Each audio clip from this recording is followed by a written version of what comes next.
से मिलेंगे तो केवल और केवल एक उपाय है, भगवान की कथा को रसपान करिए, भगवान की कथा का गुणगान करिए और भगवान की कथा का गान करिए। कोई भी एक साधन में लग जाइए, ये चारों फल घर बैठे प्राप्त हो जाएंगे। गोस्वामी जी ने मन को निर्मल किया और उसके बाद कथा प्रारंभ करते हैं। गोस्वामी जी कहते हैं कि जिस दिन से श्री राम जी विवाह करके अयोध्या वापस लौटे हैं, उस दिन से श्री अयोध्या में नित्य उत्सव बधाई महोत्सव मनाया जा रहा है। नित्य नव मंगल मोद बधाई। देखिए, उत्सव मनाना न भी एक स्वभाव है। यदि आपके स्वभाव में आनंद पूर्वक रहना लिखा है तो आप छोटी छोटी बातों में भी घर में उत्सव मना सकते हैं। लोग मनाते हैं। और यदि कपार पीटने का स्वभाव हो गया है, हमेशा रोने का स्वभाव हो गया है, दर्शन करिएगा, मनुष्य जिसको रोने की आदत है वो सुख में भी रोने की बात याद करके रो लेता है। वो सुख में भी दुखी होने का उपाय ढूंढ लेता है। अभी सुख है तो 20 साल पहले का दुख याद करके रोएगा। महाराज आपको पता नहीं है, हम जब ससुराल आए थे तो हमको बहुत कष्ट दिया गया। अरे 40 साल पहले दिया गया, आज काहे रोना। लेकिन जीव रोता है। और जिसको आनंद में रहने का स्वभाव है ना, वो अभाव में भी नाचता हुआ दिखाई पड़ता है। ये स्वभाव है। उत्सव मनाना। राम जी विवाह करके आए, नित्य उत्सव चल रहा है, नित्य नव मंगल मोद बधाई। और आपको सुनकर आश्चर्य लगेगा, अयोध्या का ये आनंद महोत्सव 11 वर्ष तक चला। कितने दिन तक? 11 वर्ष। भगवान विवाह करके आए और अयोध्या आने के बाद 11 वर्षों तक अयोध्या में उत्सव महोत्सव मनाया गया। ऐसा लग रहा है कि अयोध्या वासियों के जीवन में उनके द्वारा किया हुआ सत्कर्म उनके ऊपर बादल बनकर सुख की वर्षा कर रहा है। आज एक माई मिली हमको, तो बोली, महाराज हम कितने साल से कौन सा व्रत कर रहे हैं, शायद पूर्णिमा का व्रत कर रहे हैं। कई साल से पूर्णिमा का व्रत कर रहे हैं महाराज। हमको अच्छी बात है माई, लेकिन कोई लाभ नहीं मिला, हमको कोई फायदा नहीं हुआ। वो जब माई बोली तो हमको एक बात याद आ गई। कलकत्ता में हमारे एक परिचित है, वो हमारे पीछे पड़े रहे कि हमको महाराज जी से दीक्षा दिलवा दीजिए, मेरे पूज्य महाराज से। तो बहुत पीछे पड़े रहे तो मैंने दीक्षा दिलवा दी। एक बार कलकत्ता में महाराज जी की कथा थी, तो 1 साल बाद वो मेरे घर आए। बोले, महाराज सोच रहा हूं गुरु जी बदल लूं।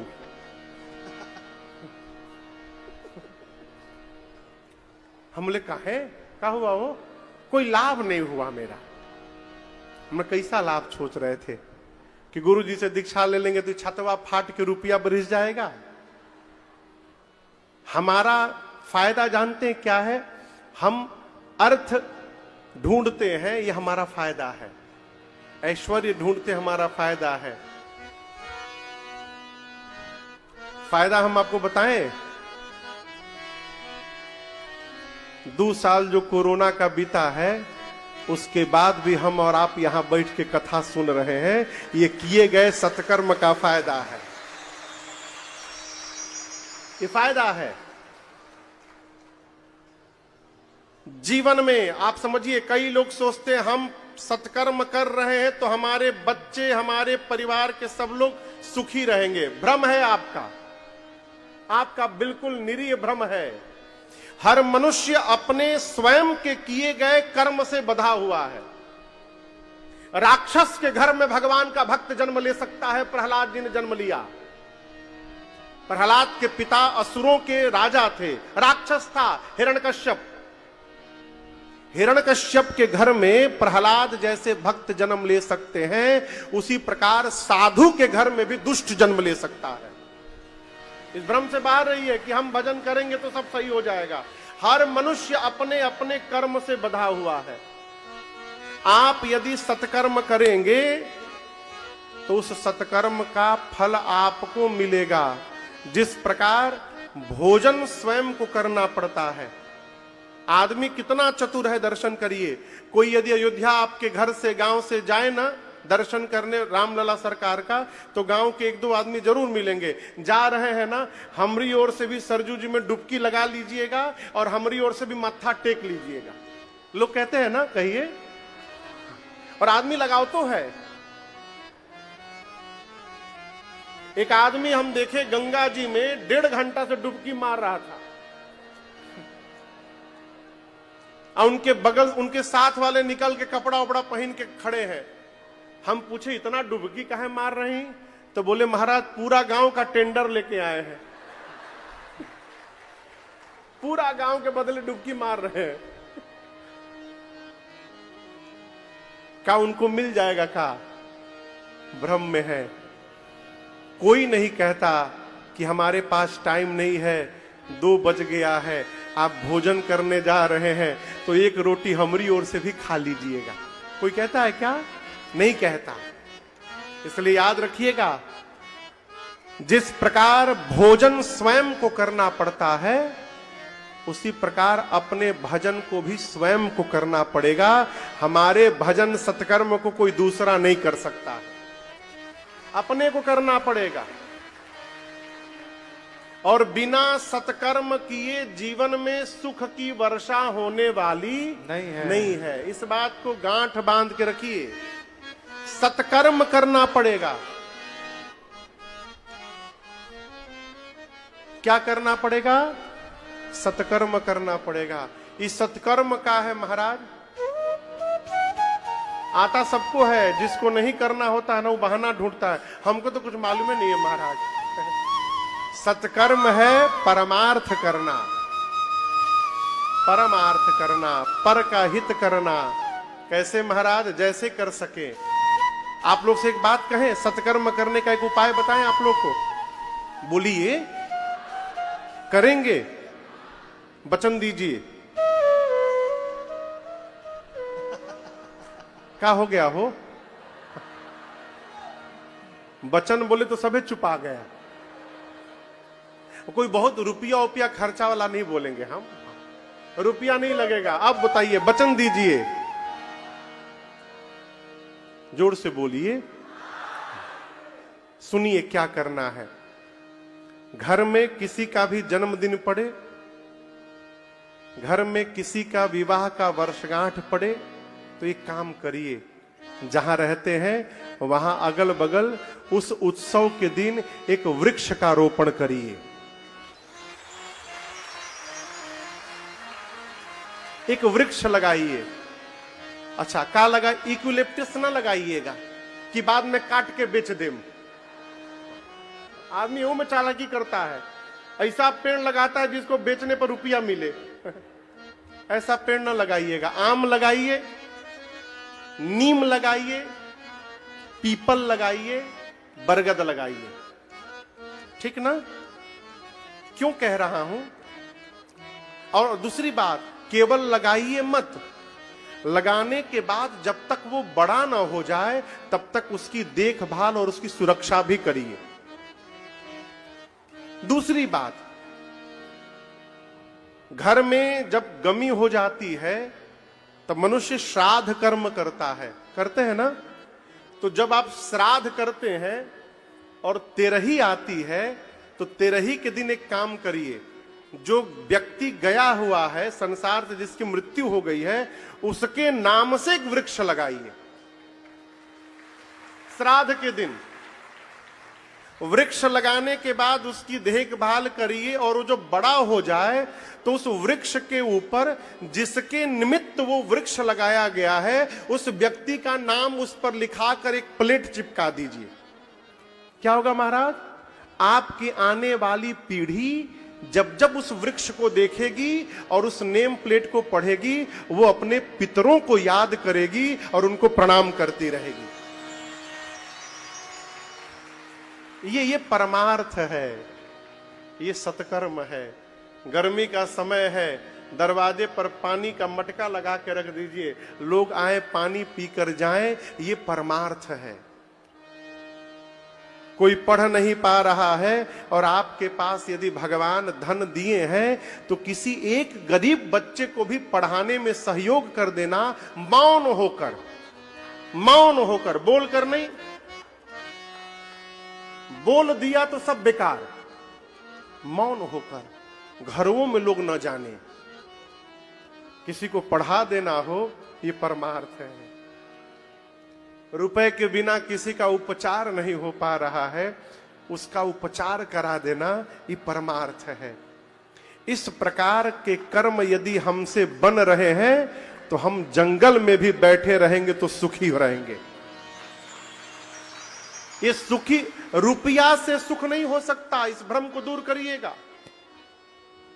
कई लोग सोचते हैं महाराज रुपया हो जाएगा तो बहुत सुखी हो जाएंगे, भ्रम है आपका। अर्थ आवश्यक है, लेकिन अर्थ जब बहुत ज्यादा हो जाए ना तो वही अनर्थ बन जाता है।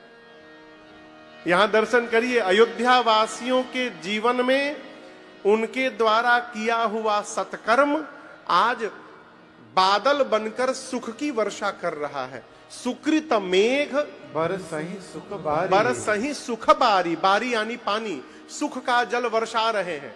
क्या? सत्कर्म रूपी बादल। सब प्रकार से अयोध्या वासी सुखी हैं, नित्य राम जी का दर्शन होता है। परंतु आपसे निवेदन करूं, अयोध्या वासी भगवान शंकर से नित्य एक प्रार्थना करते हैं। क्या प्रार्थना कर रहे हैं? कहते हैं बाबा आप ऐसा कुछ करिए ना कि आप अछत युवराज पद राम ही दे। आप अछत, अछत मतलब अछत यानी रहते हुए, अक्षत न समझ लीजिएगा। आप अछत यानी अपने रहते हुए राम ही युवराज पद, राम जी को युवराज पद पर दशरथ जी बिठा दें।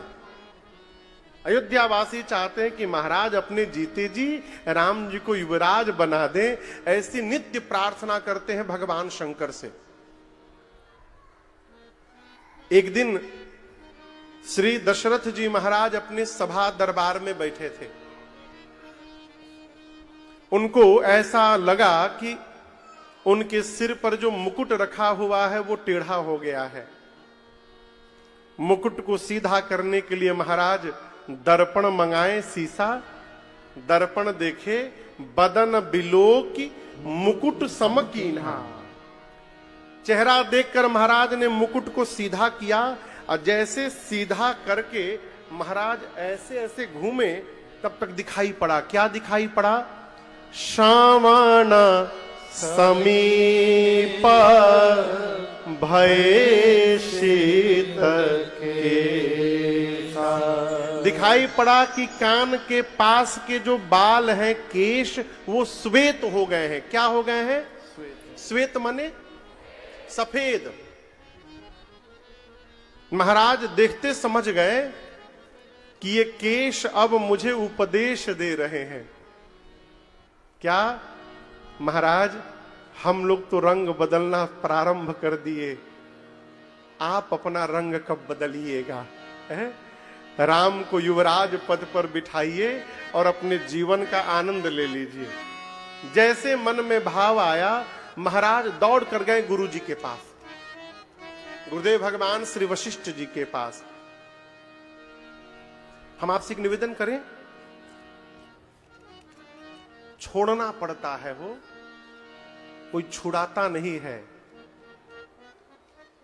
आदमी मरे के बेरा ले चाबी नहीं छोड़ता। हम देखें बूढ़े बूढ़े आदमी को, भाई कोई हो तो क्षमा करिएगा, 90 साल के बुजुर्ग बाबा भी चबिया ना जनेऊ में बांध के रखते हैं। जनेऊ में, पहली बात, जनेऊ में चाबी बांधनी ही नहीं चाहिए। जहां यज्ञोपवीत में आपने चाबी बांधा, एक और गांठ लगाया, वो यज्ञोपवीत ही अशुद्ध हो गया। और आप कहें बांधे कि केहू लेना दी, जिसको लेना होगा सोए रहेंगे, जनेऊआ काट के लेके चला जाएगा। आप सोए रहिए, उलाएगा कैंची से, जनेऊए काट के लेके चबिया लेके चला जाएगा। किसी ने पूछा कि घर में ताला क्यों लगाते हैं? आपको पता है? घर में जाते हैं कहीं तो ताला लगाते हैं ना, मेन गेट में। क्यों लगाते हैं बोलिए? आप लोग ताला नहीं लगाते? शनि सिंगणापुर में आ गए हैं क्या हम? महाराष्ट्र में एक जगह है, भगवान शनिदेव का मंदिर है, शनि सिंगणापुर। उस मंदिर के 5 किलोमीटर के दायरे में किसी घर में ताला नहीं लगता, गेटे नहीं है, न दुकान में न घर में, सब खुला है। कहें वहां जो भी चोरी करता है तुरंत मर जाता है, मारे डरे क्यों चोराते नहीं है, सब खुला रहता है। आप लोग घर में ताला लगाते हैं? बोलिए क्यों लगाते हैं? चोरी ना हो जाए। कौन चोरी करेगा? चोर। यही तो आपका भ्रम है। चोर के लिए ताला नहीं लगाया जाता। जो चोरी, अच्छा बताइए, जहां जहां चोरी होती है क्या वहां खुला घर रहता है? वहां भी तो ताला लगा रहता है। जो चोरी करने आएगा, चोर तलवा तोड़ के चुराएगा, बेचारा खुले घर में थोड़ी चोरी करता है। वो जहां चोरी करता है तोड़ के चोरी करता है। चोर के लिए ताला नहीं लगाया जाता। ताला लगाया जाता है कि कहीं कोई ईमानदार चोर न बन जाए। खुला रहेगा तो उसकी बुद्धि न बदल जाए। अवसर कहां कब मन बदल जाए, विचारों का भरोसा क्या है? कोई ईमानदार व्यक्ति खुला दरवाजा देख करके उसके विचार न परिवर्तित हो जाए और वो चोरी न कर बैठे, इसलिए ताला लगा के रखते हैं। ये बड़ा कठिन प्रश्न है। हम जो बांध करके बैठा है, बहुत कठिन है छोड़ना। और याद रखिएगा, जब तक जीवन में छोड़ने का स्वभाव नहीं आएगा तब तक आनंद नहीं आएगा। छोड़ने का स्वभाव बनाइए। कैसे महाराज? संतान यदि योग्य हो जाए तो श्रेष्ठ पिता को अपना सारा दायित्व संतान को सौंप करके मुक्त हो जाना चाहिए। बेटा यदि लायक हो गया, बड़ा हो गया, तो पिता को चाहिए अपन सारा काम धाम हैंड ओवर करे और अपने आनंद करे। आदमी कहां छोड़ता है? बर्बाद कर देगा महाराज, बर्बाद कर देगा। आप रात में आप टे हो गए तो रात में ही आप सीताराम हो गए, अखिया सांस बंद हो गई, तो कल से कौन आबाद करेगा? हो आपके सामने यदि बर्बाद भी करेगा तो संभालने के लिए आप हैं। यदि आपके पीछे बर्बाद करेगा तो कौन संभालेगा उसको? ये प्रसंग कहता है छोड़िए। बुढ़ापे में छोड़ेंगे महाराज, रहिएगा तब ना। कोनो गारंटी है कि कब तक? यात्रा में सामान जितना कम रहे आनंद उतना अधिक रहता है। सामान बहुत ले लीजिएगा ना तो टेंशन हो जाएगा। कहो थोड़े परेशान है, क्या सामान है, कैसे जाइए?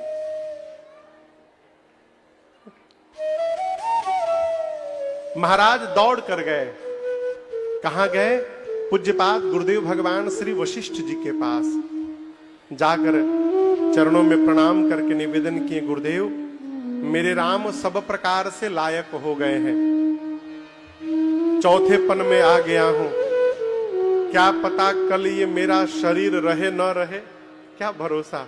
और चाहता हूं कि यदि जीते जी मेरे राम युवराज पद पर बैठ जाए ना, और मैं उनको एक बार आंख से उस पद पर आसीन देख लूं गुरुदेव ना, फिर मेरी सभी मनोकामनाएं पूरी हो जाएंगी।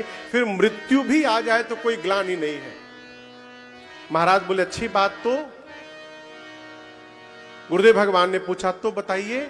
महाराज बोले गुरुदेव मैं चाहता हूं आप ऐसा एक मुहूर्त बता दीजिए जिस मुहूर्त पर मैं राम का अभिषेक कर दूं। गुरुदेव भगवान त्रिकालदर्शी हैं, नेत्र बंद करके देखें और क्या देखें, महाराज जो मुहूर्त पूछ रहे हैं ये मुहूर्त तो 14 वर्ष बाद आने वाली है। कैसे कह दें कि महाराज अभी मुहूर्त नहीं है। गुरुदेव ने कहा महाराज आप राम का अभिषेक करना चाहते हैं। महाराज बोले जी गुरुदेव। गुरु जी ने कहा फिर मुहूर्त मत पूछिए, तुरंत करिए। क्यों? गुरु जी सोचे मेरी बात मानकर यदि महाराज इसी समय राम का अभिषेक कर दें तो हो सकता है कि विधाता की रचना जो बीच में बन जाने वाली है वो बदल जाएगी।